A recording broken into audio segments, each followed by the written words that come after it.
It covered 100 miles at an average speed of 190.2 miles per hour. Oh, wow. That's a big number. Wow.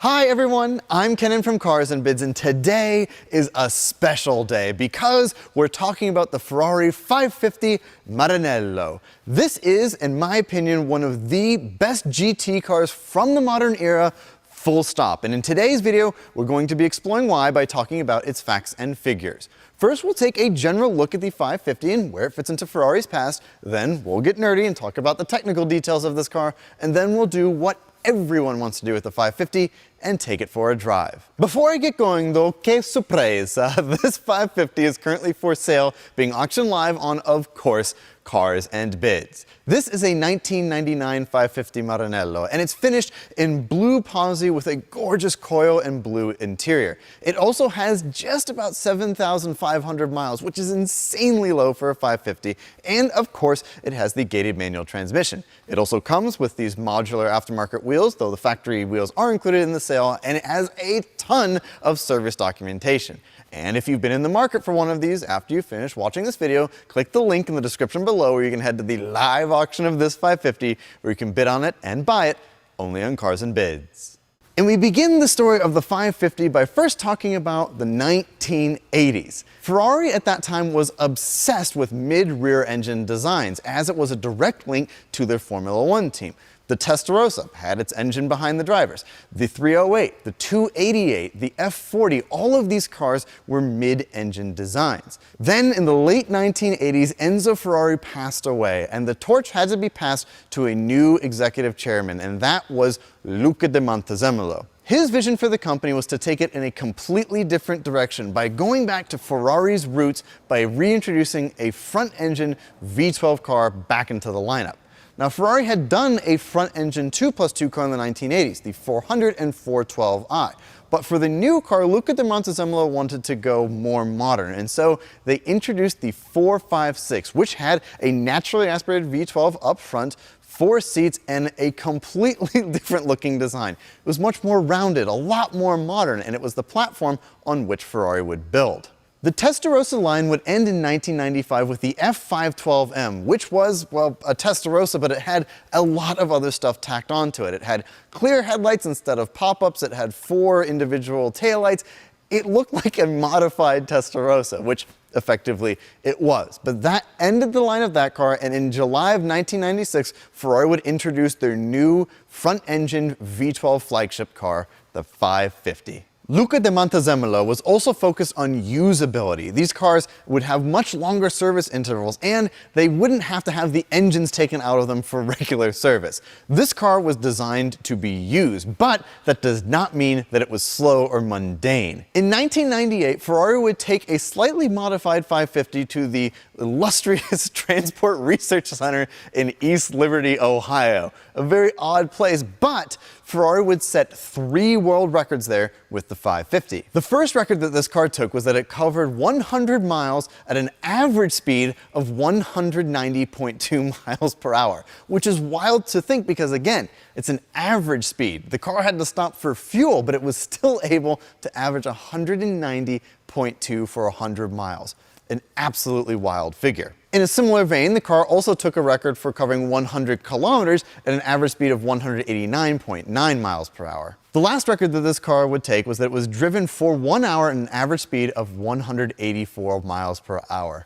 At the time, this was an insanely fast car, and admittedly, it was beaten by Lamborghini not long after it set these records. But still, this established that this car was not only tough, but it was also reliable and wildly fast. Ferrari would make a couple of limited edition cars to commemorate these records, and then in 2000 they would introduce an even more special model dubbed the 550 Barchetta Pininfarina, which was the convertible version of this car. It had some slight changes in that it got different wheels and of course got a special interior with more Alcantara, but the recipe remained the same: the front engine V12 6-speed manual transmission. Ferrari would only build 448 models of the Barchetta, and they would build 3,083 examples of the 550 throughout its production run. For added perspective though, Mercedes-Benz made 3,258 examples of the 300 SL between the coupe and the roadster variants, and the 550 Maranello's production numbers are not that dissimilar to the 300 SL. This car is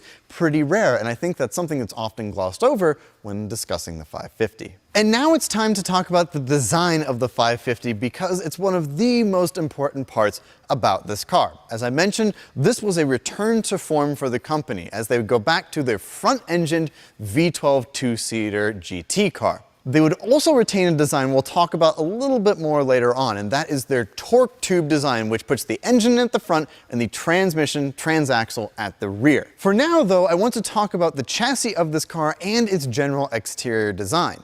Of course, as I mentioned, the engine is up front, and because it's a huge V12 engine, it means that you have this long, beautiful hood, and the passengers basically are sitting right on the rear axle. It's really crazy to see when you look at it in profile like this, but this hood is positively gigantic. For the chassis, Ferrari chose to use a tubular space frame for this car, and they would bond the aluminum bodywork to it in order to give it this shape. They wanted to use aluminum because it was slightly lower weight, but this car is certainly not a featherweight. According to Ferrari, this car weighs 3,912 pounds.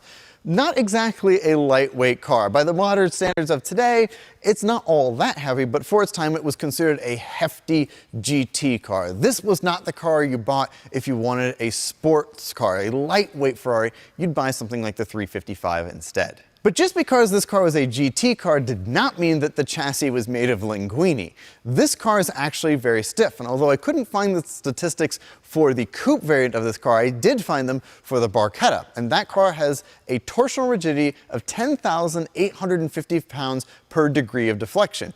Basically what that means is that you have to apply 10,850 pounds to bend the chassis 1 degree, making that car incredibly stiff, and by proxy, the 550 coupe, the Maranello, very stiff as well.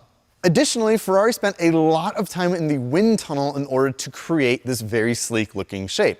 And the result is that this car has a drag coefficient of 0.33, which is really important because unlike a lot of other exotic cars at the time, which were very angular and wedge shaped, didn't always mean that they could get near their top speeds. The Lamborghini Countach comes to mind. But this car could punch through the air very easily, and it meant that the 550 had a top speed of 199 miles an hour. I'm sure if you had a slight tailwind, you could easily get over 200. And from what I've been told, once this car builds up a little bit of speed, due to its very sleek design and wonderful aerodynamics, it punches through the 100 mile an hour barrier, the 150 mile an hour barrier, and all the way up to 200 with tremendous ease.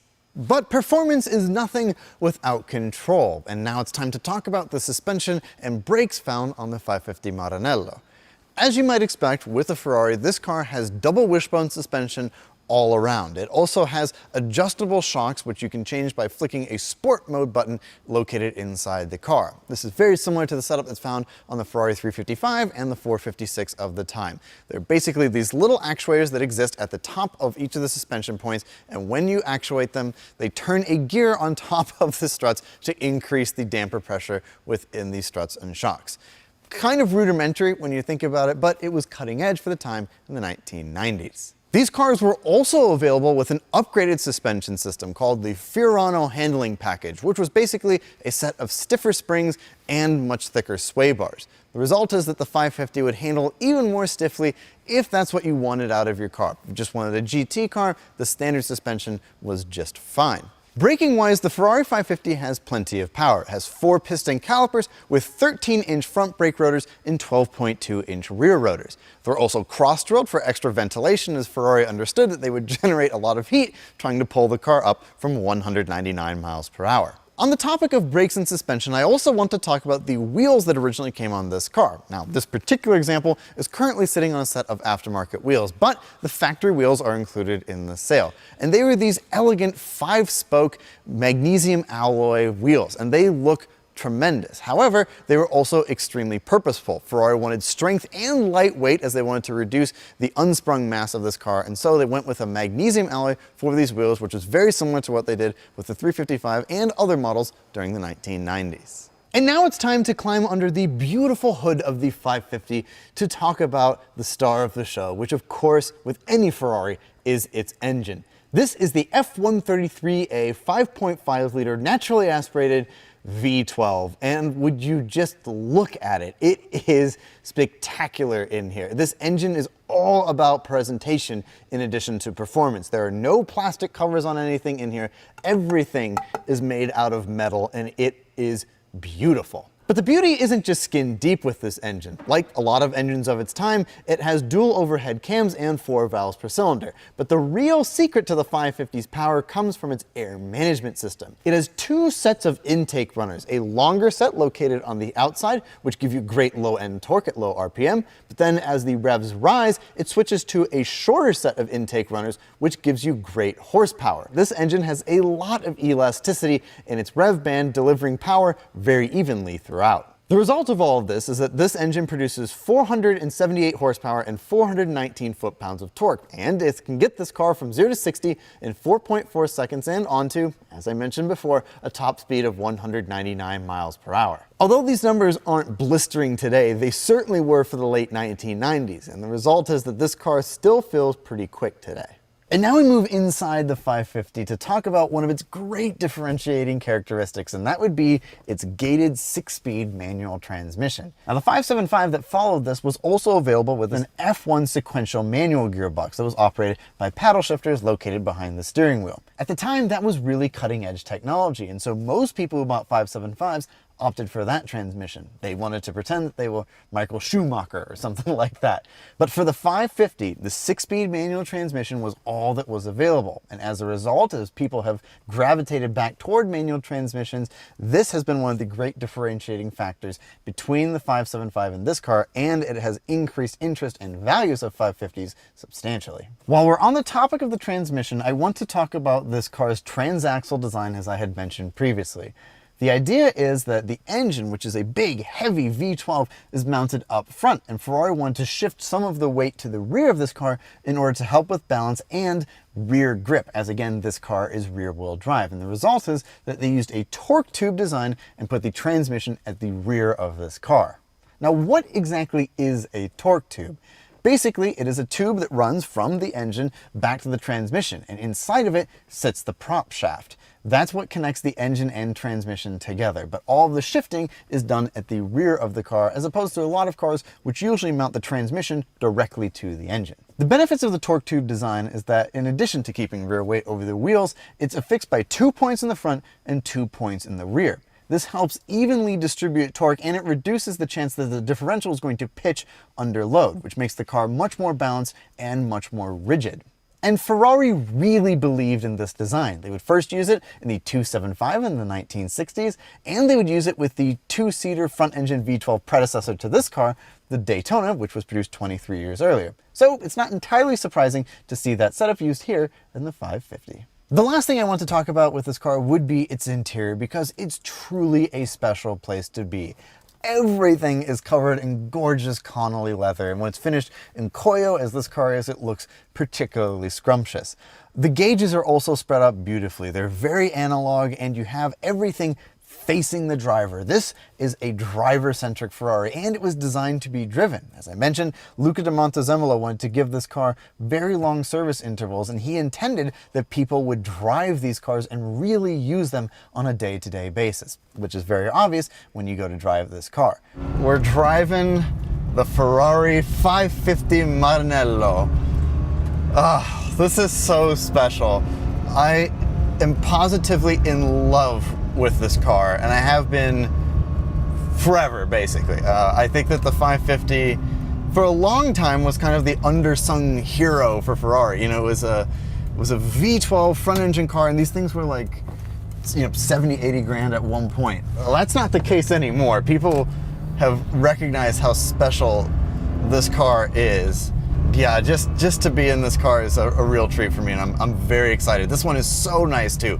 Amazing color combination, crazy low miles, excellent like maintenance, and all the records, the stuff you'd want with a Ferrari. Yeah, I'm just excited. So we're gonna let it warm up a little bit, and then we'll get on it. My initial impressions right away, the steering is so light in this car. Again, very early days of Ferrari power steering. I will say it definitely feels more direct than my 355 did, for instance, but it's very light, very easy and very easily assisted. You can tell this is the kind of car that you want to, you can use it at low speeds and it's not going to beat you up. This was a very different era of Ferrari from the Testarossas that preceded it. Then there's the engine. Oh man.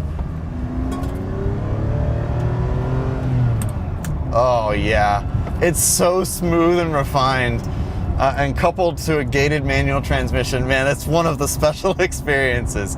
This engine, you know, I drove the 456. It was the first video I ever did for Cars and Bids. I very recently drove that 575. And just the level of refinement from this engine is incredible. It's so silky smooth.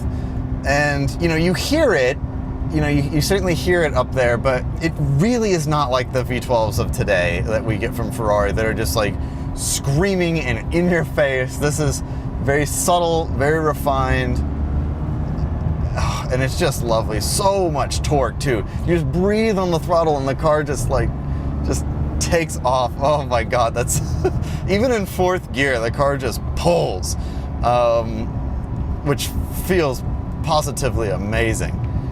Then there's let's talk about the gated manual transmission. It's such a sweetheart. It sounds wonderful to use too, and it just adds to the experience in such an important analog way. I just love how it feels. It's also a much shorter throw than like the 355, and the shifter falls right to hand. It's relatively close to the steering wheel because the center console is kind of raised, and so you just interact with it so easily. It's so nice. All right, let's give it a little power here. Oh, wow. Wow. Oh my God, that's a big number. Wow, it really comes up quickly.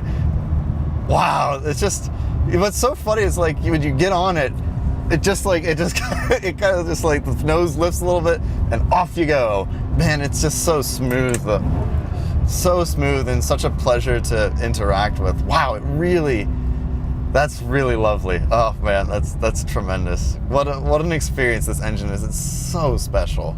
The view in this car is really special too. I love the gauge layout, just the Jaeger or Zhuzh, you know, gauges like looking back at you, and just the way all the instrumentation is displayed. All the information faces the driver. This car is meant for driving, and it's just split out in such an analog way. It's so pretty. This layout is just phenomenal, and I just, you know, it also just feels like more like a vintage Ferrari experience these days. And it's so nice.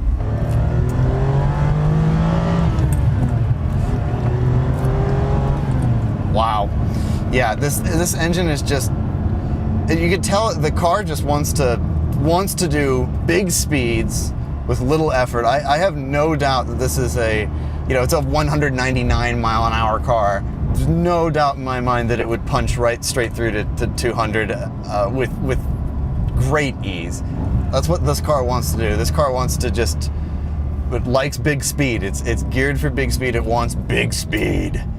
The brakes on this car are, you know, from the 90s. They're adequate. They aren't like today where the brakes are so aggressive, but they're fine for a car like this. The pedal travel is relatively minimal. They feel good though. They're matched to the rest of the controls nicely. So I don't really have any complaints about those, but.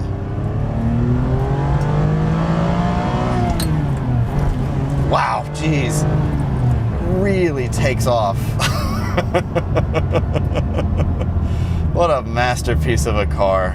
So the suspension's another thing. So as I go kind of side to side like this, you know, it's definitely not firm. It's set up for GT driving, but that said, it still feels, you know, it still feels great. You could drive this every day, you know, nowadays and feel really comfortable. It's a really nice suspension setup. If you really start throwing this car into corners, it probably doesn't like that all that much. It probably likes, to me, immediately what it tells me is the car likes big sweepers, I think is where this car would be most at home.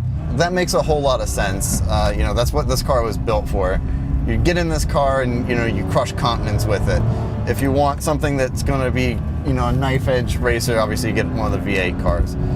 That was kind of more of the design ethos. But that said, this car feels, it might be just because of the larger wheels that are on it, but like there's plenty of communication coming through from the road. But it's not jarring or upsetting in any way like that. It's a pretty comfortable driving experience, and you can just tell this car was just meant to be used and have miles put on it, and that's what it's for. And to be honest with you, it's like I can see why. Like, I can see why there's so many examples of these cars with, you know, real miles on them. To see one with low mileage like this is kind of unusual, but it just, yeah, it's very special. And that is the Ferrari 550 Maranello, and it is spectacular. This is a deeply special car, and I suspect one day we will look back on these like we look back at the Ferrari Daytona. And if you've been in the market for one of these, well, you can buy this one on Cars and Bids. Thank you all so much for watching, and I will talk to you very soon. Goodbye. What a car.